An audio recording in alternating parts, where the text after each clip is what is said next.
Greetings, everyone, and welcome back to another episode of Plan B Success. We have Eric Schwartzman with us today from Los Angeles, California. And Eric is a digital marketing consultant, an entrepreneur, and the author of his recent book, The Digital Pivot. He also has, I believe, another book, Social Marketing to the Business Customer, and we'll talk about that as well. So Eric has spent quite a bit of time over his career where he's worked with PR agencies, different kinds of clients, and then he's gathered his experiences in order to distill them and offer it up to his audience through this book. So having said that, let's welcome Eric, and we'll hear his story from himself. Welcome, Eric. Thanks. Thanks, Rajiv. Thanks for having me. Absolute pleasure. So in your words, tell us a little bit about yourself. When I actually went to college to be a motion picture film director. And I quickly realized after I got out of school that in Hollywood, you can get rich, but it's tough to make a living. So I wound up finding my place in public relations. I worked at the largest public relations firm in the entertainment industry, did really well there, had a nice rise. And this was kind of pre-internet, saw the internet coming, and launched the first online newsroom management service called iPressroom. And that was a service for PR people to manage the online newsroom portion of their corporate website. It was a content management system for non-technical people to upload press releases and images and video. And we signed some big clients. We signed Target, Toyota, LinkedIn, Xerox, built that up, sold it, wrote my first book, Social Marketing to the Business Customer. During the course of the rise of iPressroom, social media was just sort of popping up, and we started to get a lot of questions from customers. Hey, how do we distribute our content on social media? So we started to integrate Facebook, YouTube, Twitter into the platform to make that easy. And, because this really was the beginning of social, we were sort of looked at for how do we do that? What do we do? And so I sort of became one of these sort of evangelists around the area of social media communications. That led to, advising the U.S. Department of State, the Pentagon, the Olympics, big organization. It was really fun because I would wind up, getting on a plane and going somewhere, and they were excited to see me. And I would lead this 2 or 3 day workshop about how to use digital media to get your message out there. That led to the invitation to write Social Marketing to the Business Customer from who was then the editor-in-chief of Computer World, Paul Gillen. And Paul had already written 3 or 4 books, and he invited me to write it with him as a co-author. So that was a hell of a safety net for a first-time author, because not only did I have a partner, I had a developmental editor to help me with my writing. So that was hard, but it was a lot easier than the book that I just wrote. After I wrote the book, Social Marketing to the Business Customer, I started to realize, hey, this is great, getting the word out, getting people to the website. But then clients would say, well, we have all this traffic on the website, but it's not helping our business. We're not selling anymore. We're not getting any more leads. And then I realized, wow, it's not enough to bring the horse to water. You got to make them drink too. And so then I got into the side of sort of conversion optimization. How do you arrange a website so that once people get there, they actually take the action you want them to take?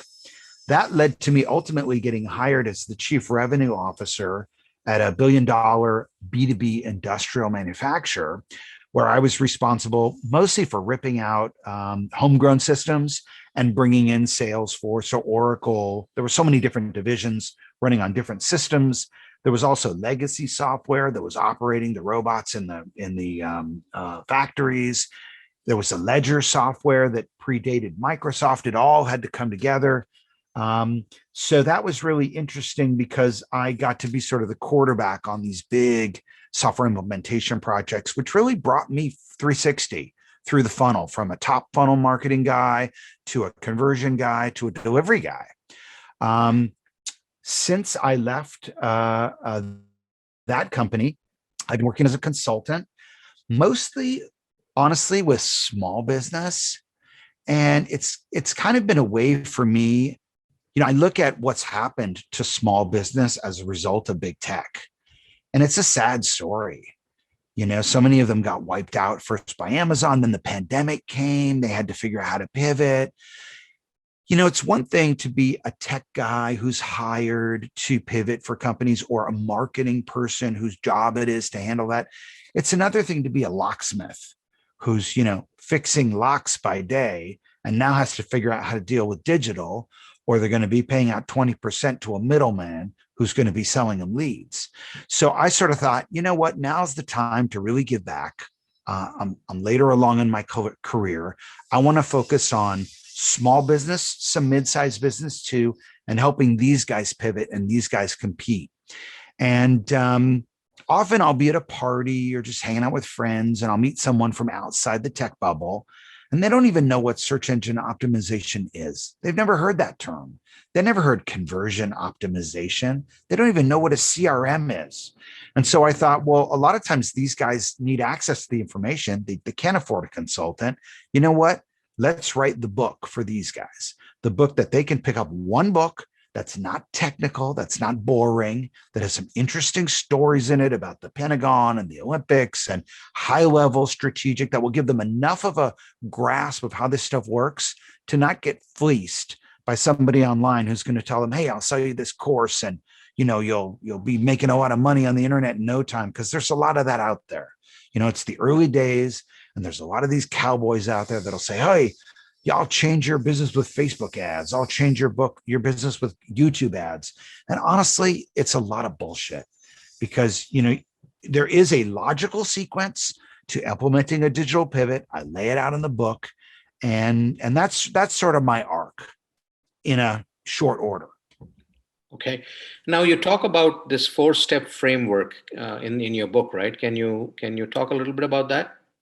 Well, yeah. So let's just talk at a high level about digital marketing, right? Mm-hmm. You got to get people to your website, and then you either have to get their contact information so you can build a relationship and try to sell them something over time. Or if it's lower price and it's e-commerce, you got to get them to your website and then sell them something. So I think a really good analogy for this, when you think about how this works on a website or on the internet, is to think about, if you have guests over to your house for dinner. Really, when you have guests over to your house for dinner, you prepare for their arrival.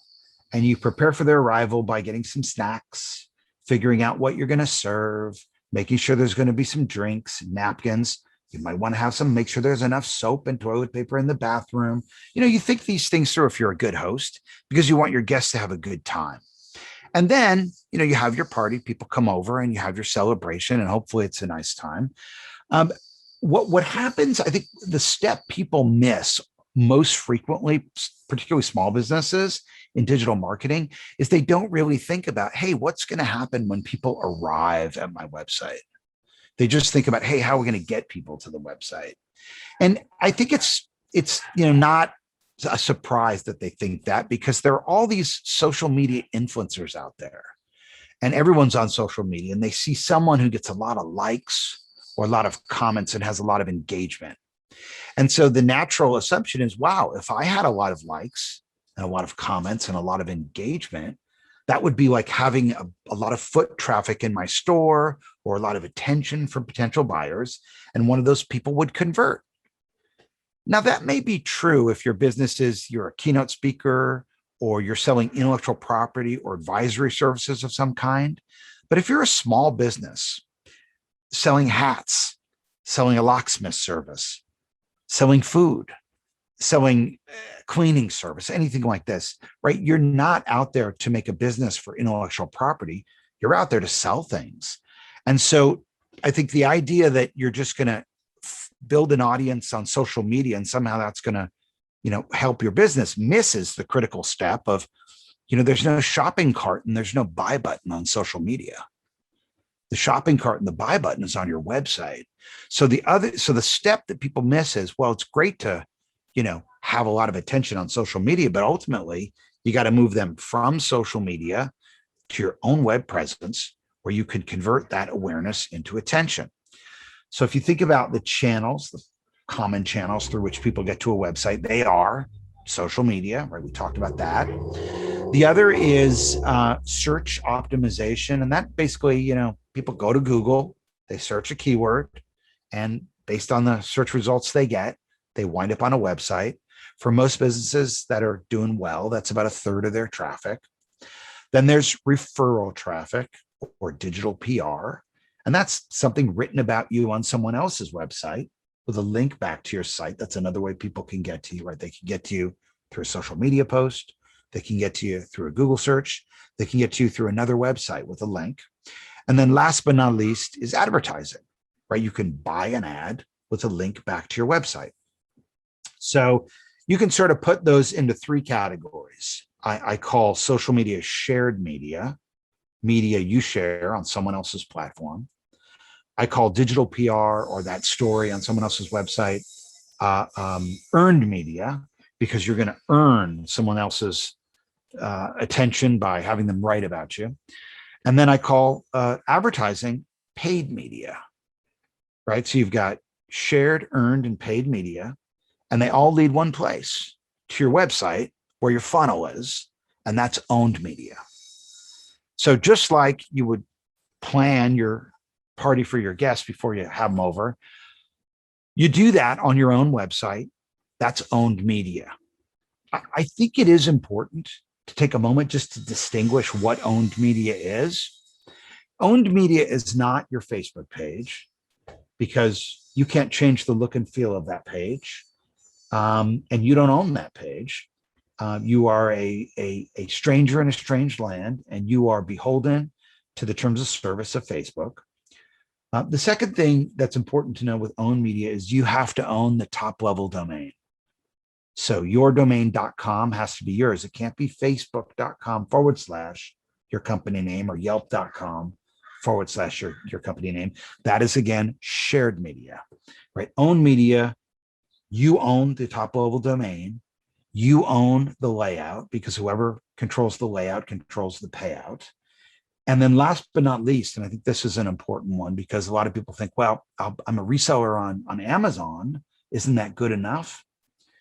The other thing about owned media is you're not paying out a commission on sales, right? It's you process the transaction on your website. You don't have to pay 15% to Grubhub. You don't have to pay 15% to Amazon Marketplace. You're not paying a fulfillment operator. It's your own presence. So the sequence, the logical sequence for implementing a digital pivot would be first owned media, the funnel. How do you convert awareness into consideration into an evaluation period, and then evaluation into a purchase? That's your funnel. And then once you've got that funnel in place, then you bring traffic there. And I think step one is social media, because when people get to your website, it's common to have a link to your Facebook page, your YouTube channel, or your Twitter account. And I think more than using those channels to find customers, which is a good thing to do, but first and foremost, I think having enough followers on those channels to demonstrate to someone that you're real, that you're not a ghost, that's like another hurdle you have to clear before they'll consider you. They Google you, they go to your website, they look around. Oh, this guy's on Facebook. They click your Facebook site. You go to Facebook and you've got two members of your page. Maybe they're a startup, maybe they're not real. I don't trust them. When someone clicks over to your social media presence, you do not need to have tens of thousands of followers, but you got to have enough that I know you're real, that I see you engage with people talk back to you. So step one, owned media. Step two, shared media. Step three, earned media. I told you I started in PR. Pre-internet, the way we got press is we put together what was called a press kit. This was a 2-pocket presentation folder stuffed with press releases and photos that we would put in an envelope and send in the mail to a journalist. Then, we'd wait 10 days and then we'd call them. Hey, did you get the press kit? And they would look through it and decide whether or not to write a story. The press kit is dead. Now people use the website. So if I were to go to a reporter, even if I have a great relationship with them, and say, hey, I want you to write a story about Rajiv's podcast. It's a killer podcast. The first thing they're going to say is, what's the website? They're going to go to the website and they're going to evaluate you based on the website. Does it look current? Is there an SSL certificate in place so that it looks like it's secure? Is this a real website? Does it look legitimate to me? Then they're going to look for your bugs to your social media accounts. They're going to click a few of those and says, well, does anybody pay attention to this guy's content? Are they talking about it? Is there any discussion? So in the old days, press kit, look at that, get the story. Now you pitch someone, they look at your website first, they look at your social media presence second. So it really doesn't make sense to do digital PR until your website's in order and you've got some social presence. And again, you don't need 10,000 followers. You just need a couple hundred who are talking back to you and some engagement there to show that you're real. So again, own media first, shared media second, earned media third. These three together, I call organic media because I don't pay for these impressions. They're gleaned through other factors, unlike advertising, which is paid. I like getting those three right first because once you get those three right, you can get some certainty over what percentage actually converts into revenue. And once you have that certainty, then you could say, well, I know 2%, 2.5% converts. I know that on average, I earn X on a customer. So based on the fact that, 2.5% of my traffic converts based on this traffic I have, and this is the amount that I'm going to earn if I buy some media now and do some paid advertising, some paid media, I know I have some certainty that I'll realize revenue from it. A critical mistake a lot of newbies make is they'll do paid media before their own media is in place. Same is true of traffic from paid media. If I advertise on Facebook and someone clicks the link and goes to my website, they're still going to check out my site. Is it a good site? Do these guys look legit? They're going to check out my social media. Or is anyone talking about them? What do people say? So you still have to clear those two hurdles. So I feel like, paid media is what comes last once you have certainty over what percentage of your traffic converts. So that's the sequence that I unpack in the book. If you think about that, right, then owned media is foundational. The funnel is foundational. And I cover that first in the book. And then once that's in place, then I talk about social and I talk about earned media, digital PR, and I talk about paid media. There are a lot of great books out there on digital marketing and digital media. I've read a ton of them. But what I didn't see, and it was the reason I wrote this book, is if someone's a newcomer and they don't know the basics and they just want to pick up one book and they don't want a software manual, they want something that will be interesting, entertaining, and appealing to a general business reader, I didn't see a book out there. So, that's my book, The Digital Pivot, Secrets of Online Marketing. It is tactical, practical, and up to date. Awesome. So, one thing that I've seen in my experience with Facebook, for instance, right? Like you said, right? There's a lot of people out there offering courses and a lot of coaches. There's one group of them that are all about, hey, let's not do paid advertising. Let's bring in the clients organic, in organic ways. And that's all they focus on. Now, there are others who actually do a mix of probably both or are more interested in the paid strategy. So there are people that are just focused on sell, right? That's what they're doing. And then the way they sell is through referrals. Hey, I helped this guy do X. I helped this guy do Y. You can do it too. At the same time, there are others, which comes back to your point about the content strategy, that are actually putting value out there constantly through their social media and all of that. So between the two, and I think, both of them have their own mix of success that they're finding. What's your take on it? Is there a right or a wrong strategy, or is there a mixed strategy? I think they're both leaving out the critical component, which is owned media. Nobody really covers that. So let's talk about that for a minute, because I think it's hugely misunderstood. People believe that a website is an owned media presence, but a website is really just the presentation layer of a digital business. right? It's a way to get contact information into a CRM so that you can prospect, right? So it's a way to capture leads, capture information. It's a way to process transactions. It's a way to live chat with customers. It's a way to search engine optimize content. It's a way to bring information into a back-end enterprise resource planning system that allows you to process orders as easily as people purchase your product on the front end. We are in an environment now where the customer wants what they want as quickly as they can get it. So velocity is really important. How quickly can you deliver, whether you're a B2B or a B2C? Can you get me what I want quickly?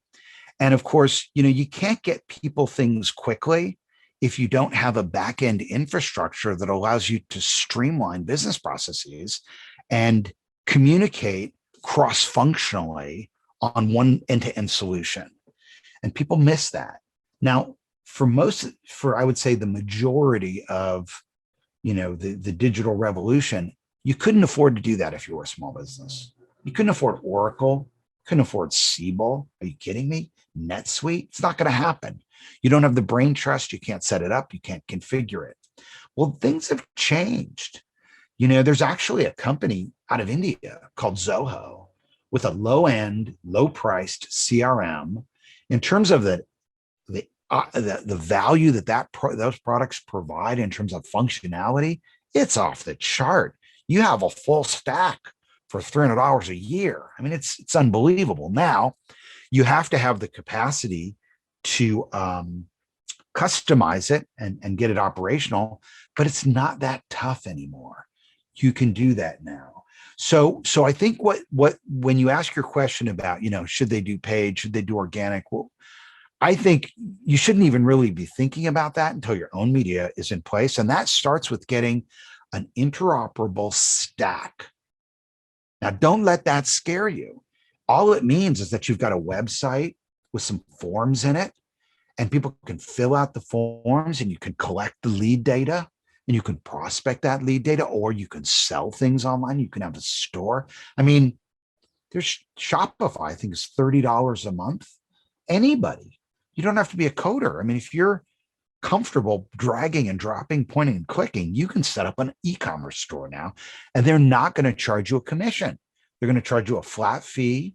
They're going to charge you 3% to process credit card transactions, but that's it. So you can actually build a customer relationship without someone's hand in your pocket, like you will have on Grubhub, like you will have on YouTube, like you will have on Amazon, where you have a direct relationship with the customer. Now, don't misunderstand me. I'm not saying that you shouldn't be on Yelp or you shouldn't be on Grubhub or you shouldn't be on Amazon. I think those are legitimate customer acquisition channels, but they're not sustainable customer retention channels because you're going to be paying out 15% on every sale. Can you afford that? You might be able to afford it, as a sort of self-liquidating funnel to get customer contact information and then build a direct relationship. But if you're not thinking about, hey, how am I going to build my own presence? How am I going to build a funnel where I can capture information, bring it into the back end, invoice it, collect on the invoice, do it via e-commerce, let people pay online? I mean, you've got to be thinking now, not just about the presentation level, but how you're going to have a digital business, a stack of solutions that are interoperable, that let the shipping and receiving person and the marketing person collaborate, even if that's just you. In terms of advertising versus organic, it's really it's the sequencing question. It's not which one is better. It's when to do each one. So, and I think a really good analogy for this, Rajiv, is construction. So you'd be an idiot to build a house without plans. First, you need an architect to give you plans, right? So before you build a funnel, you need a business analyst to give you business process maps of what the thing needs to do. How are people going to use the system? What information goes in? How does it come out? You get your plans. A business analyst prepares that. They're not that expensive. You can hire one on Upwork. You can hire one on Fiverr. And obviously, you can hire from a global marketplace, and you can hire worthy well qualified people from places in the world where it's much less expensive. So you can do that if you want, right? Once you have your plans, right, the first thing you're going to do is you're going to dig because you have to put your drains in. Then once you put your drains in, you can pour your foundation. Then once you have your foundation, you can bring in the framers, right? Things happen in order. If you bring in the framers before you have a foundation, you wasted your money. It's the same thing with digital, with paid media. If you start advertising before you have a funnel, you have no foundation, right? So I think it's really more about sequencing. And the cool thing is for small businesses, you don't need to be a paid media expert. You don't need to be an earned media expert. You don't need to be a shared media expert. I think you need to know enough about owned media to know who to hire in what order so that you can quarterback the process and sequence the vendors. But really, I think if you just have an overarching understanding from a strategic standpoint of what you're trying to do, which is essentially stand up a digital business, not just a website. It'll have a front end, that'll be the presentation layer, but a back end too, where you can actually do business with people in a digital environment. That's what has enabled the companies that were able to pivot during the pandemic to do that. You know, everyone can work from home because they all participate in a stack of solutions that are interoperable with each other so they can collaborate with their coworkers without being in the same room, which is fascinating. You know, we used to think, oh, I'm an employer and there's value in my employees sitting under my roof from 9 to 5. But the truth is, there's not a lot of value in that because you get these political people who sort of are really good at hiding in plain sight by talking a good game, but not doing any work. And it's like once that level's gone and everyone's contributing in this interoperable digital platform, but distributed, it really is the fruits of your labor that show, nothing else. So I think there's almost an advantage to distributed workforce for a lot of companies. Absolutely. So one thing that you talked about is, engagement, right? Gaining their attention before conversion and all that. So there's a lot of people that put out content out there, and some of them do get some level of engagement, whether it's through likes or comments, and then they're constantly replying back to every single comment that's out there. Now, there's others who put out content and they're probably getting a few likes here and there, but not a whole lot of interaction or engagement in terms of commenting. Now, what's your take on that? In terms of what's true engagement when you put content out there? So the answer, I think, is it depends on what your objective is. Because, I mean, if your objective really is true engagement, then, I mean, what are you, ad supported? You must be ad supported in that case, because, I mean, we've seen what's happened with the social networks. They've sort of followed this enrage to engage business model, where it's like, let's just let people, spew hate and bullshit and stir up the pot as a way of extending session time so that we can sell more advertising. To me, I don't have the stomach for it. It's not what I want to do. I also do see like a lot of online influencers out there that are really just trying to build their following so that they can sell their audience to someone else. And in that type of environment, you see these sort of, I would have to say, demagogues, people who really are in there for no other reason than to stir up our emotions. And I see a lot of them who tend to use empathy as a sort of tool, like really with a sophisticated, psychologically manipulative understanding of, hey, here's how I'm going to use empathy to make you feel like you're part of my community so that you pay more attention to me so that I can get more followers. And I don't acknowledge that in my shtick. I say, oh, well, this is my community and I don't want to sell you anything. Isn't it great that we're all like-minded? And it sounds to me a lot like the first wave of Facebook. And I'm guilty, Rajiv. I was one of these social media cheerleaders who really believed that social media was going to democratize the world. I really believed that. And I remember towards the end when I was consulting for the Pentagon, I heard these guys from the Pentagon who would say to me, you know what, this really isn't what you think it is. It's just really the greatest way of spying there ever was. And I dismissed them. But you know what? They were right. There's this sort of complicit deal between the social networks, the intelligence community, and elected officials. And it works like this. The social networks get to do whatever they want. They can spread hate, they can spread lies, they can do whatever they want, as long as the intelligence community has unfettered access to all that information. And then, of course, there's sort of a wink nod deal with elected officials, which has, we won't fact check you. We'll let you use our channel however you want to try to get people to support you, as long as you don't regulate us. So think back to January 6th, when we had this insurrection. There was something else that happened on that day. On that day, the Senate majority shifted from the Republicans to the Democrats. Mm-hmm. Now, when it was a Republican Senate, Facebook wasn't scared about regulation as long as they let, Trump do whatever he wanted on Facebook. And Twitter wasn't scared about regulation as long as they let Trump do whatever he wanted on Twitter. But the day that the balance of power in the Senate shifted from the Republicans to the Democrats, they deplatformed Trump. On that same day, he was kicked off on that same day. Now you could say, well, it was the insurrection. I don't think it was the insurrection. I think it was the fact that they don't want to get, the social networks don't want to get regulated.